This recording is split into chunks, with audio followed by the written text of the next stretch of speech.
प्यारे बच्चों, संदेह भाग 3 लेकर आज मैं फिर से उपस्थित हूँ। तो इससे पहले हमने पढ़ा था कि राम निहाल श्यामा के विषय में बताता है कि वह एक विधवा स्त्री है, वैधव्य का बड़ी कठिनता से दृढ़ता से पालन करती है। उसने अपने सभी मनोरथों पर, इच्छाओं पर नियंत्रण किया हुआ है और उसके लिए उसका यानी श्यामा का अवलंब बड़ा दृढ़ है। श्यामा के सामने किसी भी प्रकार की कोई मनोरंजन की क्रियाएं होती रही, लेकिन वह निष्प्रभावी होती है। मानो उसने बहुत से देव प्रतिमाओं को श्रृंगार से सजा करके अपने हृदय को मंदिर के समान बना लिया है। उसके ऊपर कोई प्रभाव नहीं पड़ता, वह निष्प्रभावी होती है हर वस्तु से, हर चीज से, हर मनोरंजन की क्रिया से।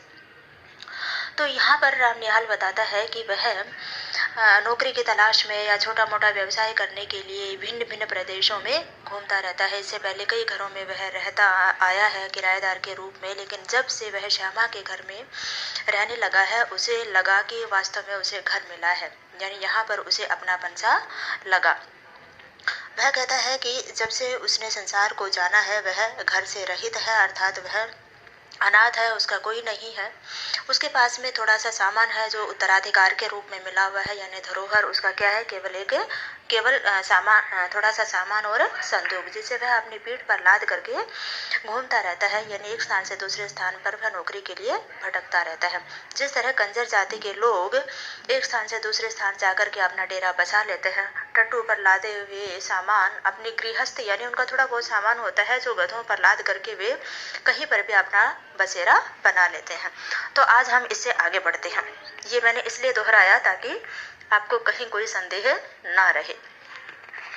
मैं चतुर था, इतना चतुर जितना मनुष्य को न होना चाहिए, क्योंकि मुझे विश्वास हो गया है कि मनुष्य अधिक चतुर बनकर अपने आप को अभागा बना लेता है और भगवान की दया से वंचित हो जाता है।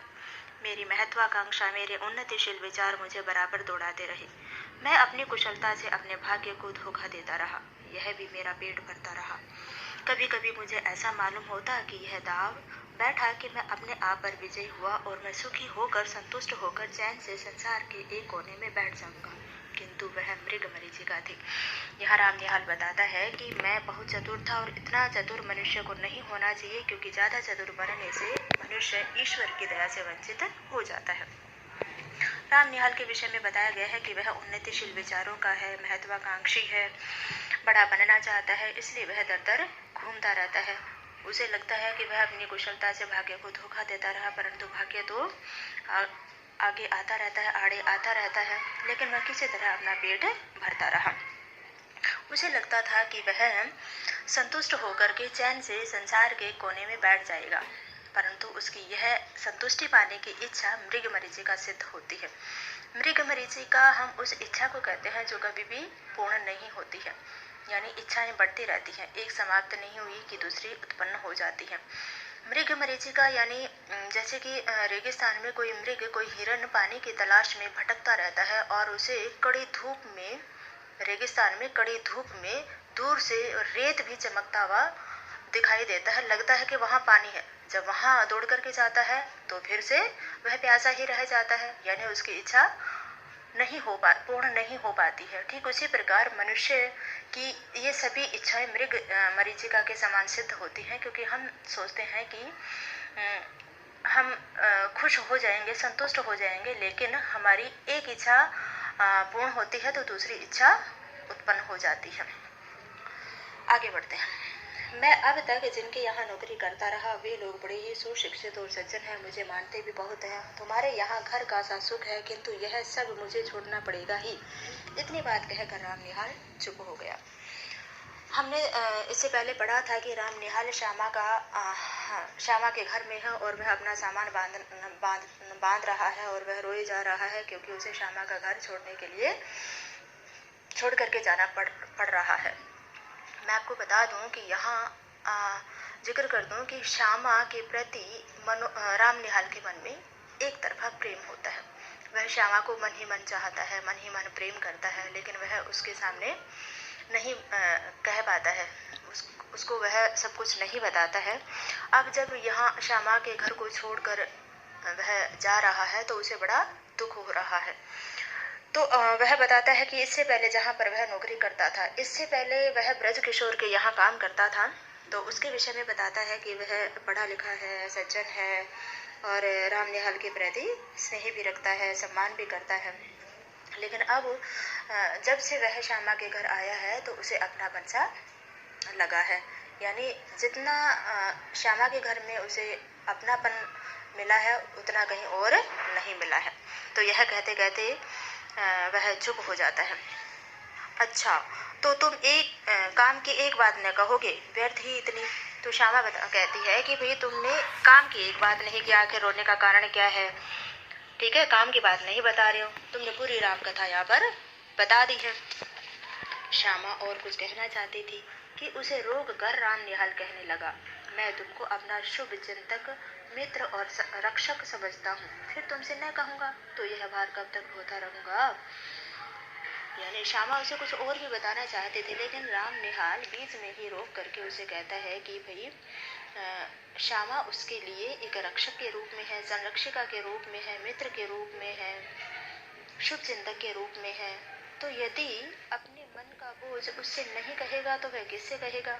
तो अब वह पीछे की यानी भूतकाल की जो कथा है वह बताता है कि आखिर उसके अब जाने का कारण क्या है, वह क्यों रो रहा है, ठीक है, और किससे मुलाकात हुई थी। सारी कथा अब वह यहाँ से शुरू करता है, मुख्य कथा यहाँ से शुरू होती है। यह चैत है ना? हाँ ठीक, कार्तिक की पूर्णिमा थी। तो यह बताता है कि अब देखो चैत का मास है, लेकिन यह बात कब की है? कार्तिक मास की बात है। तो करें कि कार्तिक मास की जो पूर्णिमा थी उस समय की यह बात है। मैं कामकाज से छुट्टी पाकर संध्या की शोभा देखने के लिए दशाश्वमेध घाट पर जाने के लिए तैयार था। ब्रज किशोर बाबू ने कहा, तुम तो गंगा किनारे टहलने जाते ही हो, आज मेरे एक संबंधी आ गए हैं, इन्हें भी एक बजरे पर बैठा करके घुमाते आओ, मुझे आज छुट्टी नहीं है। राम निहाल दशाश्वमेध घाट पर जाने के लिए तैयार था, तो ब्रज किशोर ने उसे कह दिया कि भाई तुम वहाँ घूमने के लिए जाते हो, मेरे यहाँ संबंधी आए हैं तो तुम उनको भी घुमा करके ले आना। मैंने स्वीकार कर लिया, ऑफिस में बैठा रहा। थोड़ी देर में भीतर से एक पुरुष के साथ एक सुंदर स्त्री निकली और मैं समझ गया कि मुझे इन्हीं लोगों के साथ जाना होगा। ब्रज किशोर बाबू ने कहा, मान मंदिर घाट पर बजरा ठीक है, निहाल आपके साथ जा रहे हैं, कोई असुविधा न होगी, इस समय मुझे क्षमा कीजिए, आवश्यक काम है। यानी ब्रज किशोर अपने संबंधी को बताता है। संबंधी यहाँ पर मैं आपको बता दूं, ये मोहन बाबू और मनोरमा, मोहन बाबू की पत्नी है मनोरमा, वे ही उसके संबंधी हैं। तो ब्रज किशोर राम निहाल को उनको घुमाने की जिम्मेदारी दे देता है और वह कहता है कि भाई मैं नहीं जा पाऊंगा, मुझे काम है, तो आप इनके साथ में घूम आइए। पुरुष के मुंह पर की रेखाएं कुछ तन गई, यानी यह बात ब्रज किशोर के उस संबंधी को ठीक नहीं लगी। जो आदमी था, जो पुरुष था, उसको यह बात ठीक नहीं लगी, उसके मुंह पर की रेखाएं तन गई, है ना, कुछ उसने टेढ़े मेढ़े से भाव बनाए, इस तरह के वह हाव भाव दिखाने लगा कि मानो वह उसे यह बात उसे ठीक नहीं लगी। स्त्री ने कहा, अच्छा है, आप काम कीजिए, हम लोग तब तक घूम आते हैं। लेकिन स्त्री ने स्वीकार कर लिया कि ठीक है, हम घूम करके आ जाते हैं, आप अपना काम कर लीजिए। प्यारे छात्रों, हम आगे जारी रखेंगे, आप इतना पढ़िए और प्रश्नों के उत्तर अभ्यास पुस्तिका में कीजिए।